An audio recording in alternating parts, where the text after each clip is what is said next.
Hello everyone, welcome back to A K do vibes. हम बात कर रहे थे common defects of the eye की। So let's continue the video.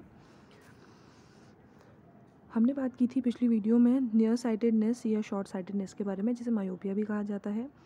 दो मेजर डिफेक्ट्स हमने कहा था, हमने आई के देखने हैं इसके अंदर। एक तो नियर साइटेडनेस है मायोपिया, और एक फार साइटेडनेस है लॉन्ग साइटेडनेस है, जैसे कि हाइपरोपिया या इसका पुराना नाम हाइपरमेट्रोपिया।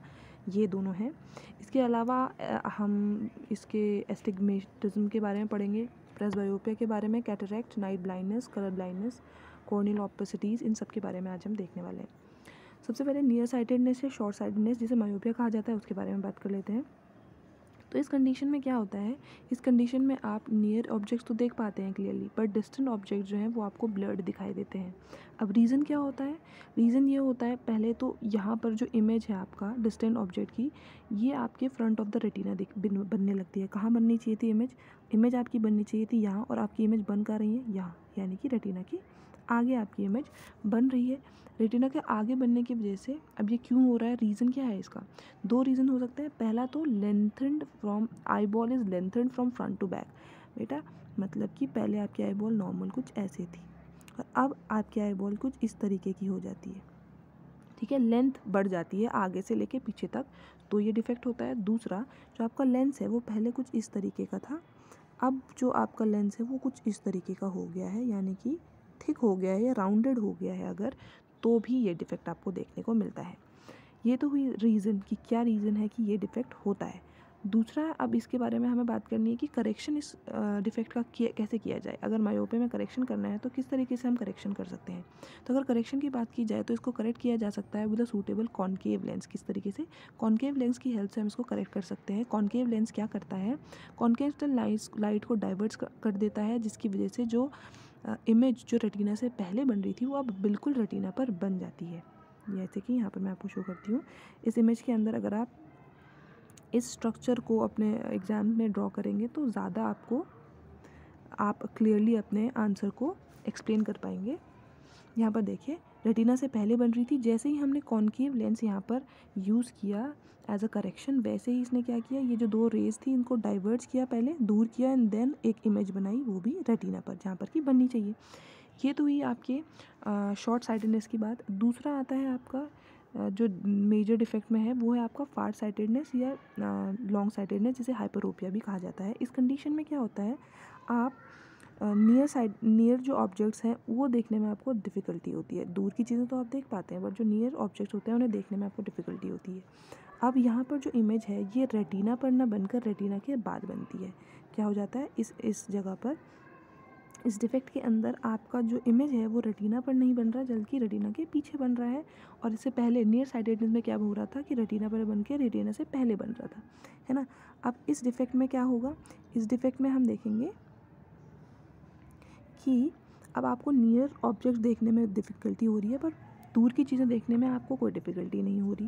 रीज़न क्या हो सकता है इसका? पहला रीज़न ये है कि पहले तो आपका जो आई लेंस था, है ना, जो आपका बेटा आई था, एक तरीके से आई बॉल जो आप बोल सकते हो, आई बॉल आपका कुछ इस तरीके का था, है ना। अब क्या हो गया, shortening of eyeball from front to back. अब शॉर्ट हो गया आगे से पीछे तक, यानी कि इस तरीके से हो गया है ऊपर की तरफ। पहले इस तरीके से हो रहा था, अब वो इस तरीके से हो गया। ठीक है। अच्छा, अब दूसरा जो रीज़न हो सकता है वो ये हो सकता है, लेंस इज़ टू फ्लैट। पहले लेंस आपका इस तरीके का था, है ना, पहले लेंस आपका इस तरीके का दिख रहा था, अब क्या हो गया, बहुत ही पतला, थिन हो गया है। देखो, या तो फ्लैट हो गया है, थिन हो गया है जब आपका लेंस, तो भी ये आपको देखने को मिलता है। एक तो शॉर्टनिंग हो जाती है आई बॉल की, तो आपको ये डिफेक्ट देखने को मिलता है। दूसरा, जब फ्लैट हो जाता है आपका लेंस, तो ये आपको डिफेक्ट देखने को मिलता है। अगर करेक्शन की बात करें, इस हाइपरोपिया का करेक्शन किस तरीके से किया जाएगा, तो ये एक लेंस जो कि कॉन्वेक्स लेंस है, जिसे कन्वर्जिंग लेंस भी कहा जाता है, इसकी हेल्प से हम इस डिफेक्ट को करेक्ट कर सकते हैं। जैसे कि आप एग्जाम यहाँ पर देख सकते हो अपने फिगर में, यहाँ पर ये फिगर आप बनाओगे तो ज़्यादा एक्सप्लेन अच्छे से कर पाओगे अपने आंसर को। तो यहाँ पर पहले क्या बन रहा था, आपका इमेज बन रहा था किसके पीछे, रेटिना के पीछे। जैसे ही आपने यहाँ पर कॉन्केव लेंस का यूज़ किया, इसने कन्वर्ज किया दोनों ही आपकी रेस को, और कहाँ पर इमेज बना दी, रेटिना पर बना दी, जो कि बननी चाहिए। इसके अलावा, इन दोनों के अलावा और भी कई डिफेक्ट्स हैं, जैसे कि आपका पहला डिफेक्ट, तीसरा डिफेक्ट है एस्टिमेटिज्म। एस्टिमेटिज्म जो है एक ऐसा डिफेक्ट है जिसमें कि कुछ पार्ट जो है ऑब्जेक्ट का वो तो आपको फोकस्ड या क्लियर दिखाई देता है, बाकी जो अदर पार्ट्स हैं वो ब्लर्ड दिखाई देते हैं। ये क्यों होता है? जब आपका कॉर्निया का कर्वेचर अनइवन हो जाए या डिस्टर्ब हो जाए तो इसकी वजह से ये डिफेक्ट देखने को मिलता है। अगर इसे करेक्ट करने की बात की जाए तो सिलेंड्रिकल लेंसेज की हेल्प से इसे करेक्ट किया जाता है। चौथा है आपका प्रेसबायोपिया। प्रेसबायोपिया एक ऐसी कंडीशन जो कि ओल्डर पीपल्स में देखने को मिलती है, जहाँ पर कि जो कि एक काइंड ऑफ फार साइटेडनेस ही है, जिसमें कि नियर ऑब्जेक्ट क्लियरली नहीं दिखाई देती। ठीक है, ये ओल्डर पीपल्स में देखने को मिलता है और इसको अगर करेक्ट करना है हमें तो यहाँ पर भी कॉन्वेक्स लेंस का ही हम यूज़ करते हैं, जैसे कि हम लॉन्ग साइटेडनेस या फार साइटेड में यूज़ करते ही हैं। ठीक है, तो ये ओल्डर पीपल में होगा और क्या होगा यहाँ पर, इसको फिक्स करने के लिए एक नियर बाय ऑब्जेक्ट जो है उनको देखने में आपको डिफ़िकल्टी होने लग जाती है। और साथ के साथ क्या होता है कि जो आपकी लेंस की जो फ्लेक्सिबिलिटी होती है ना वो लूज़ हो जाती है प्रेसबायोपिया में, और इसकी वजह से अगर इसे करेक्ट करना पड़े तो कॉन्वेक्स लेंस का ही यूज़ किया जाता है। फिफ्थ अगर मैं देखूँ आपका जो डिफेक्ट है वो है आपका कैटरैक्ट। कैटरैक्ट में क्या होता है, जो लेंस होता है बेटा वो ओपेक हो जाता है, इसकी वजह से विजन जो होता है कट डाउन हो जाता है, कभी कभी ब्लाइंडनेस भी आने लग जाती है। ठीक है, नेक्स्ट आपका जो डिफेक्ट है वो है नाइट ब्लाइंडनेस। नाइट ब्लाइंडनेस जो है वो किसकी वजह से होता है, डेफिशिएंसी ऑफ विटामिन ए की वजह से होता है। इस कंडीशन में एक जो पर्सन है वो रात को डिम लाइट में देखना उसमें डिफ़िकल्टी उसे महसूस होती है। इस केस में क्या होता है, विजुअल पर्पल या रोडोप्सिन जो पिगमेंट है उसकी हेल्प से रॉड्स का उस पिगमेंट का फॉर्मेशन नहीं होता, तो रॉड जो है वो फंक्शन नहीं कर पाते और इसकी वजह से आपको रात को देखने में डिफ़िकल्टी होने लगती है। ठीक है, उसके बाद में नेक्स्ट जो डिफेक्ट है उसकी बात करें तो कलर ब्लाइंडनेस है। कुछ ये एक ऐसी कंडीशन है जिसमें कि बाय बर्थ अगर हम देखें कुछ लोगों में वो डिस्क्रिमिनेट नहीं कर पाते कुछ कलर्स के बीच में, से रेड और ग्रीन के बीच में डिस्क्रिमिनेट नहीं कर पाते। ये जेनेटिक डिफेक्ट है और मोस्टली मेल्स इसमें सफ़र करते हैं, फीमेल्स में ये रेयरली देखने को मिलता है। नेक्स्ट हम डिफेक्ट देखें तो ये है कॉर्नियल ओपेसिटीज़। इसमें क्या होता है बेटा, जैसे ऊपर आपका कैटरैक्ट में क्या हो रहा था, लेंस ओपेक हो जाता था और विजन कट डाउन हो जाता था, वैसे ही कॉर्नियल ओपेसिटी में कॉर्निया जो है वो ओपेक होने लगता है या वाइट होने लगता है, जिसकी वजह से या नॉन फंक्शनल होने लगता है। इस डिफेक्ट की वजह से माइनर इरिटेशन भी हो सकता है, कई बार विजन में प्रॉब्लम भी होने लगती है। ठीक है, ये तो हुई आपकी कॉर्निया ओपेसिटीज़ की बात। नेक्स्ट आता है आपका लास्ट जो डिफेक्ट है वो है आपका स्क्विंट डिफेक्ट जो है आपका। स्क्विंट डिफेक्ट में हम क्या करते हैं, इस डिफेक्ट में क्या होता है, two eyes somewhat converge leading to what is called cross eye. And opposite condition, दो आईज जो हैं वो कन्वर्ज कर जाती हैं बेटा। ठीक है, नोज़ की तरफ अगर आप देखो अपने नाक की तरफ, वो कन्वर्ज कर जाती हैं, मिलने लगती है, दोनों आँखें नाक की तरफ ऐसे आने लगती हैं, उन्हें क्रॉस आई कहते हैं।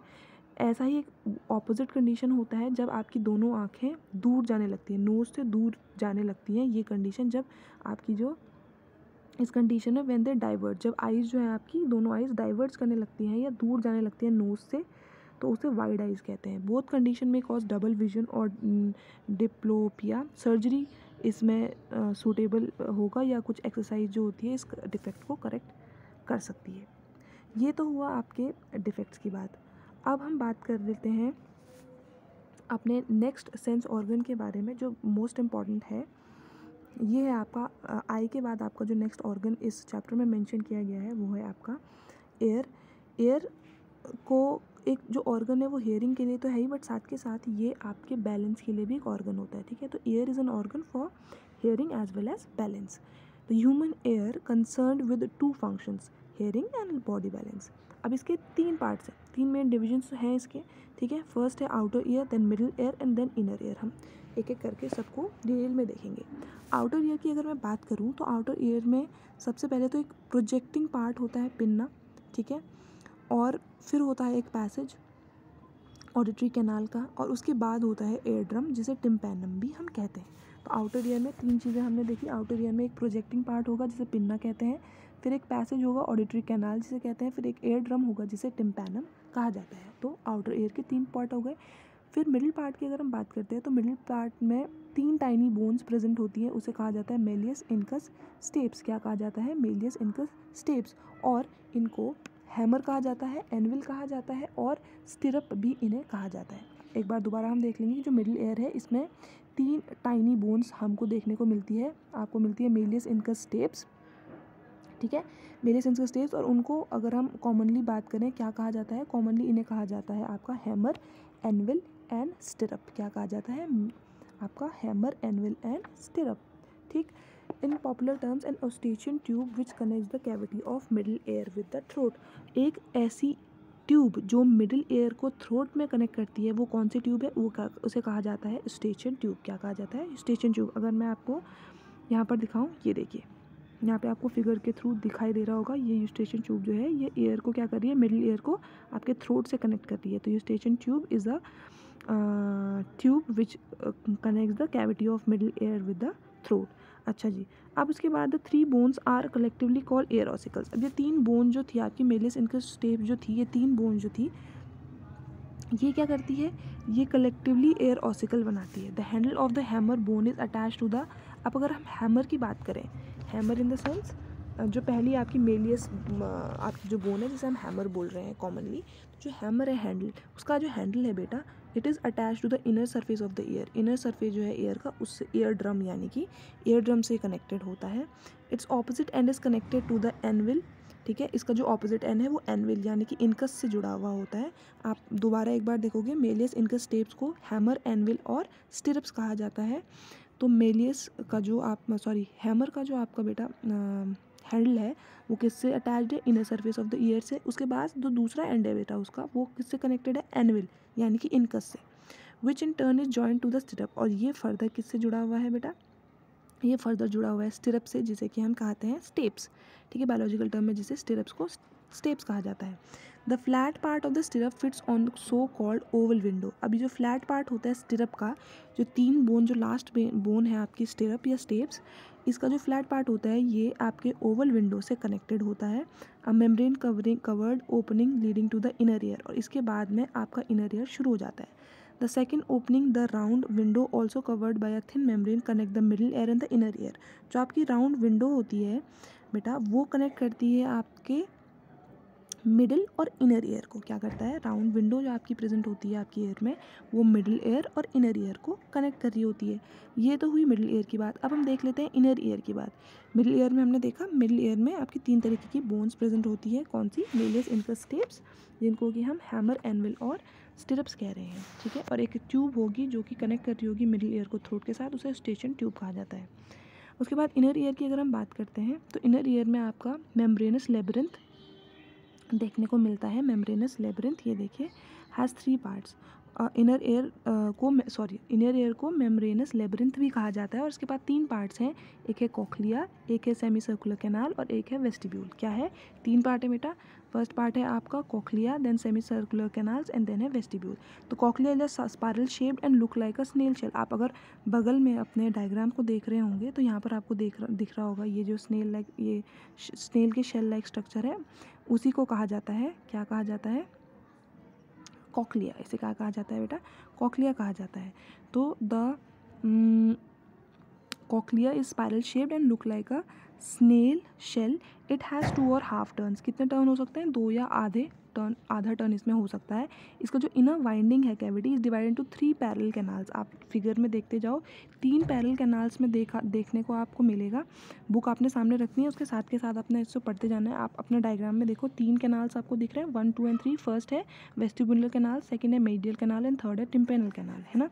तो जो 3 कैनाल हैं आपको दिख रही हैं, तो मीडियन कैनाल, जो सेकेंड वाली कैनाल है medial canal, is filled with fluid called endolymph. जो सेकेंड वाली कैनाल है बेटा, मीडियन कैनाल, उसमें कौन सा फ्लूइड फिल्ड है, एंडोलिम्फ। मीडियन कैनाल में एंडोलिम्फ प्रेजेंट है। ठीक है, जबकि अदर जो 2 कैविटीज़ हैं आपकी या कैनाल्स हैं, जो कि है vestibular canal and tympanal canal 1 and 3, उसमें पेरीलिम्फ जो है वो फिल्ड है। The middle canal contains area possessing sensory sales. अब ये जो मिडिल कैनाल है बेटा आपकी जो मिडिल कैनाल है, ये जो मीडियन कैनाल आपको बोल रहे हैं, ये मिडिल कैनाल कंटेन एरियाज़, ऐसे एरियाज़ हैं जिनके पास में सेंसरी सेल्स हैं, स्पाइरल ऑर्गन्स हैं, कॉल्ड ऑर्गन ऑफ कोटाई। ठीक है, मिडिल कैनाल में क्या है आपके पास में, ऐसे एरियाज़ हैं जिनके पास सेंसरी सेल्स हैं, spiral organs, called organ of Kotai for hearing के लिए ऑर्गन ऑफ कोटाई यहाँ पर प्रेजेंट होता है आपके मिडिल कैनाल में। कहाँ पर प्रेजेंट होता है, मिडिल कैनाल में। इनर ईयर के मिडिल कैनाल में ऑर्गन ऑफ कोटाई प्रेजेंट होता है, which is helpful for hearing. The nerve fibers arising from these cells join the auditory nerve। यहाँ से जो नर्व फाइबर्स होते हैं बेटा, वो जॉइन हो जाते हैं ऑडिटरी नर्व में। The nerve cell lies on the basilar membrane. अब ये सेंसरी सेल जो हैं ये कहाँ पर लाई कर रहे हैं? बेसिलर मेम्ब्रेन में। बेसिलर मेम्ब्रेन अपने डायग्राम में आप देखो, बेसिलर मेम्ब्रेन आपको दिख रहा है 3 नंबर जहाँ पे लिख रखा है ना, ये जो नीचे वाला डायग्राम आपको दिख रहा है, ये देखो ये वाला जो डायग्राम आपको दिख रहा है, यहाँ पे ये बेसिलर मेम्ब्रेन है। तो यहाँ पे ये बोल रहे जो सेंसरी सेल्स होते हैं वो सेंसरी सेल्स कहाँ प्रेजेंट होते हैं? इस बेसिलर मेम्ब्रेन में प्रेजेंट होते हैं, ठीक है। तो ये इसने कहा कि जो भी नर्व फाइबर्स हैं सेल्स से जो अराइज हुए हैं ये ऑडिटरी नर्व के पास जाते हैं, और जो भी सेंसरी सेल्स होते हैं वो बेसिलर मेम्ब्रेन के पास प्रेजेंट होते हैं। Okay.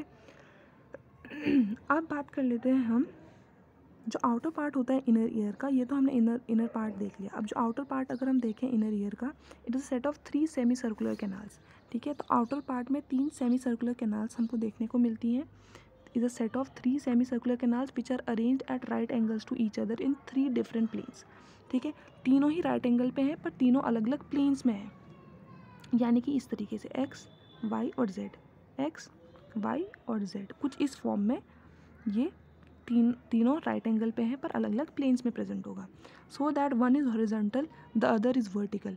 One end of each canal is widen to form an ampulla which contain sensory cells called dynamic balance which is sensory cells for. अब एक एंड जो है कैनाल का बेटा ये वाइडन हो जाता है ताकि वो एम्पुला बना सके। क्या होता है? एक एंड जो है हर एक कैनाल का, इन सेमी सर्कुलर कैनाल्स में से हर एक जो एंड है हर एक कैनाल का वो वाइड हो जाता है, चौड़ा हो जाता है ताकि वो एम्पुला बना सके।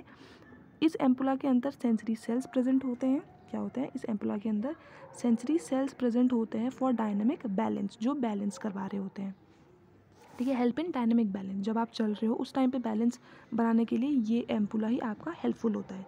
While the body is in motion and nerve fibres form them to join auditory nerve. वही वो इसने बोला कि जो एम्पुला है, जब आपका हर एक कैनाल जो उसका जो एंडिंग है, हर एक कैनाल की जो एंडिंग है वाइड हो जाती है और एम्पुला बना देती है, उनके पास सेंसरी सेल्स होते हैं जो कि डायनेमिक बैलेंस में हेल्प कर रहे होते हैं। यानी कि जब आप मोशन में हो उस टाइम पर आपका जो बैलेंस है वो एम्पुला की वजह से ही है, ठीक है। नेक्स्ट जो है the short stem joining the basis of semi circular canals to the cochlea shows 2 parts. अब यहाँ पर ए वाला जो डायग्राम है आपका पेज नंबर 146 पे, वो वाला आप डायग्राम देखोगे अपने इस पैरा के बिल्कुल बगल में आपको दिख रहा होगा। जो शॉर्ट स्टेम है join the base of a semi circular canal to the cochlea, ठीक है, शोज 2 पार्ट्स। एक तो यूट्रिकुलस दिख रहा है आपको, यूट्रिकुलस दिख रहा है, और दूसरा आपको दिख रहा है सेक्युलस, ठीक है।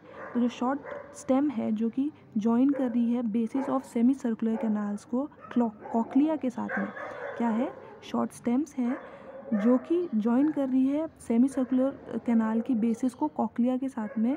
2 पार्ट्स शो करती है, एक तो यूट्रिकुलस शो कर रही है और एक सेक्युलस शो कर रही है। कलेक्टिवली उन्हें कहा जाता है वेस्टिब्यूल। कलेक्टिवली इन्हें क्या कहा जाता है? यूट्रिकुलस और सेक्युलस को वेस्टिब्यूल कहा जाता है। These parts also contain sensory cells for static balance. अब ये जो पार्ट्स हैं इनके पास भी सेंसरी सेल्स होते हैं, यानी कि यूट्रिकुलस यूट्रिकुलस सेक्युलस जिन्हें कलेक्टिवली वेस्टिब्यूल कहा जा रहा है, ठीक है। इनके पास में क्या होता है? यूट्रिकुलस सेक्युलस जिसे कलेक्टिवली वेस्टिब्यूल कहा जा रहा है, इनके पास में भी सेंसरी सेल्स प्रेजेंट होते हैं जो कि स्टैटिक बैलेंस के लिए हेल्पफुल है। When the body stationary as in standing, जब आप स्टेशनरी स्टेट पे हो, खड़े हो या सिर्फ बैठे हो, उस टाइम पे बैलेंस बनाने के लिए ये यूट्रिकुलस सेक्युलस या कलेक्टिवली वेस्टिब्यूल जो है वो हेल्पफुल होता है, ठीक है। तो ये तो हुए आपका जो ऊपर आउटर ईयर हो गया, मिडिल ईयर हो गया, और आपका इनर ईयर के जो पार्ट्स थे वो हमने देख लिए। अब हम फर्दर थोड़ा सा इसका फंक्शन देख लेते हैं। 2 फंक्शन हमने देखे थे कि एक तो हियरिंग का फंक्शन था, दूसरा बैलेंसिंग का। उसको थोड़ा सा यहाँ पर अब एक बार देख लेते हैं।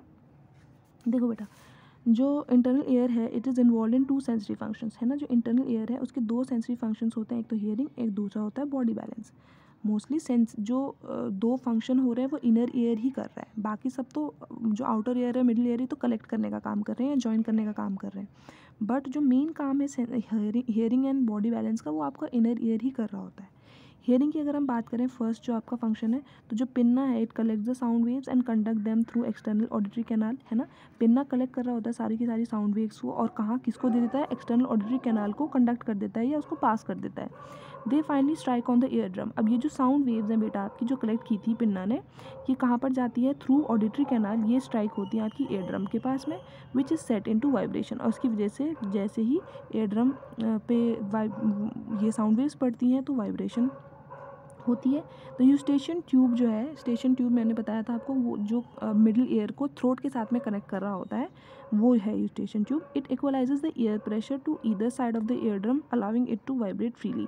अब ये यूस्टेशियन ट्यूब क्या कर रहा है? एयर प्रेशर को मेंटेन कर रहा होता है दोनों ही साइड में, एयर के दोनों ही साइड में, ठीक है, बाहर की साइड में भी और अंदर की साइड में, ताकि जो एयर ड्रम है वो फ्रीली वाइब्रेट कर पाए।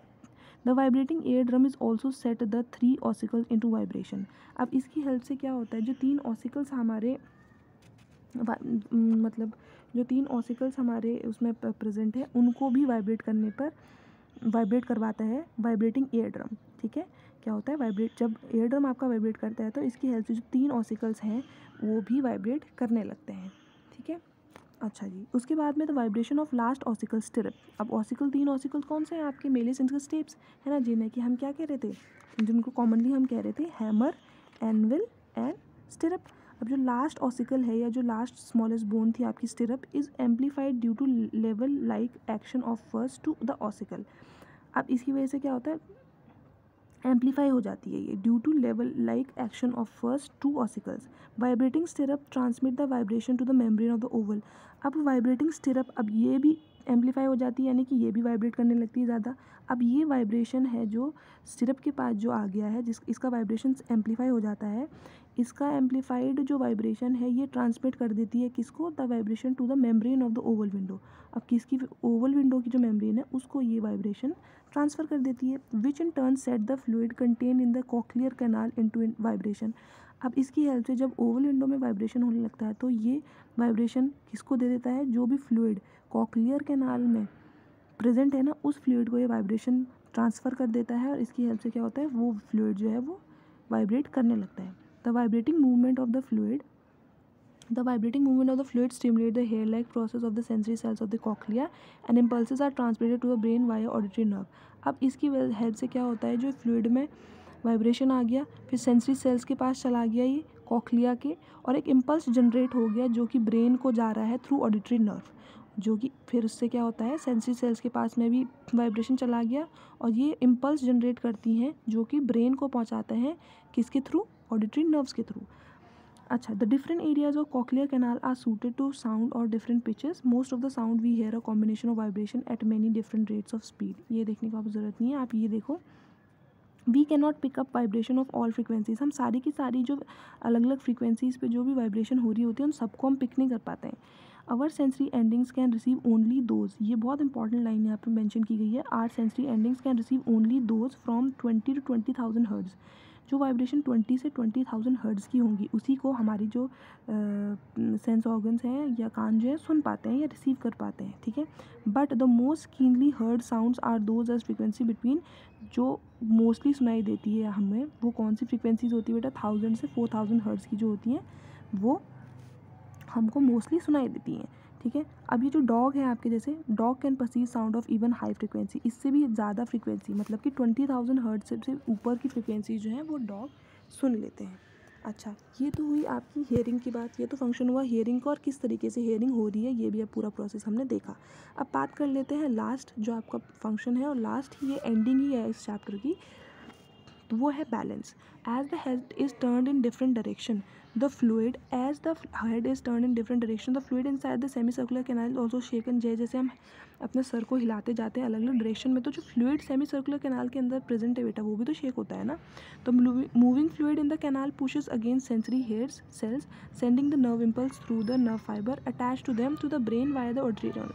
अब जो मूविंग फ्लूइड है, जैसे यहाँ ऊपर हो रहा था ना, मूविंग फ्लूइड एक इम्पल्स जनरेट कर रहा था जो कि ब्रेन के पास जा रहा था थ्रू ऑडिटरी नर्व, वैसे ही यहाँ पर भी हो रहा है, ठीक है। यहाँ पर भी ये बोल रहा है कि हेड में जो अलग अलग सेमी सर्कुलर कैनाल्स हैं, है ना, सेमी सर्कुलर कैनाल्स हैं, उनके अंदर जो फ्लूइड प्रेजेंट है, जब वो वाइब्रेट कर रहा हो, वो शेक करता है, तो उस मूविंग फ्लूइड की वजह से एक इम्पल्स जनरेट होता है जो कि नर्व फाइबर्स लेके जाते हैं ऑडिटरी नर्व्स लेके जाते हैं ब्रेन के पास, ठीक है। The nerve cells in the semi circular canals are concern with dynamic equilibrium.